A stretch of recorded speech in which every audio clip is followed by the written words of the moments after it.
I should have known something was wrong the moment I walked into my own home and heard her laughing in my living room with my fiancé. Not me, her. And before I ever understood how my so-called best friend would end up marrying the man who broke me, there was a moment, small, simple, and unforgettable, that should have warned me. If I had paid attention to that smile she gave me, I would have run. My name doesn't matter, not today. What matters is that I was grieving the loss of my real best friend. My heart felt like an empty house, lights on but nobody home. I had this soft weakness of believing people were good, even when they showed me signs I shouldn't ignore. I cared too deeply, trusted too much, and held friendships like blood. So when she appeared, I let her in. It started in Walmart. I remember the fluorescent lights giving me a headache and the cold air wrapping around my hoodie, the same hoodie I had cried into the night before. My best friend was gone, and the world felt strangely quiet. I turned down the detergent aisle, and suddenly a voice behind me called my name. When I turned, she stood there with that overly excited smile, bright, familiar, and a little too intense. She hugged me instantly, her arms tight, as if she'd been waiting for the perfect moment to pull me close. "I heard about her passing," she whispered. "You must feel so alone." I didn't realize it then, but that sentence was her first step. Not comfort, positioning. She found the crack in my chest and slid herself right inside it. Within a week, she was calling me her best friend. Within 2 weeks, she was in my house more than some relatives. Within a month, she knew everything. My fears, my relationship struggles, the way I doubted myself, the way I avoided conflict because I hated disappointing people. She absorbed it all.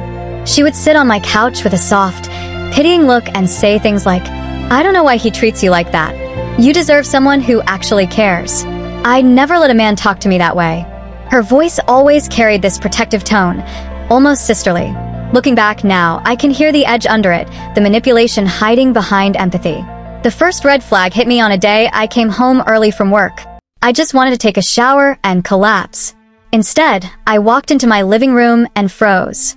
There she was, sitting comfortably, shoes off, kids playing on the floor. My fiancé relaxed on the couch like he'd been talking to her for hours. Their laughter lingered in the air. "Oh hey," she said casually.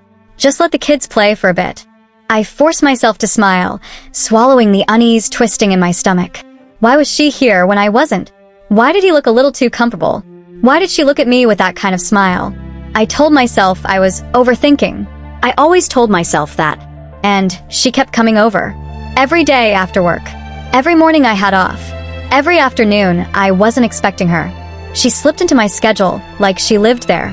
Coffee runs, cleaning together, late night conversations, vent sessions, constant critiques about my relationship.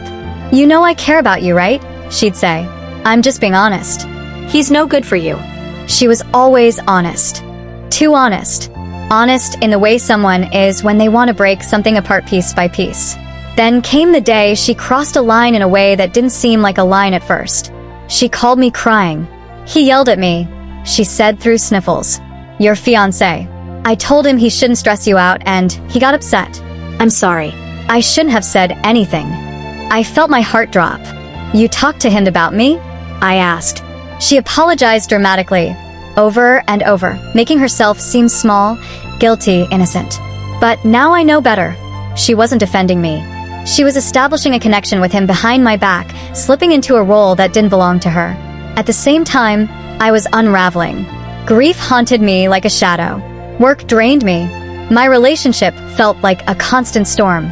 And she positioned herself right in the center of my emotional mess, always ready to save me.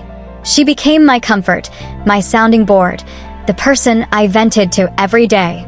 And when you lean on someone long enough, you stop seeing them clearly. You stop questioning their motives. You stop noticing their footsteps where they don't belong. One night, after another argument with my fiancé, one that left me shaking, exhausted, and completely drained, I called her. She didn't hesitate. "Leave him," she said firmly. "He's toxic. He's destroying you. You'll never be happy with him." Her voice was so steady, so confident, so sure she was right, and I believed her. With my heart bruised, my mind foggy, and grief choking me, I packed my things. I walked out of my own home believing I was escaping the problem. But the truth? I wasn't running from a man. I was walking straight into her trap, the one she had been quietly building from the moment she accidentally met me in Walmart.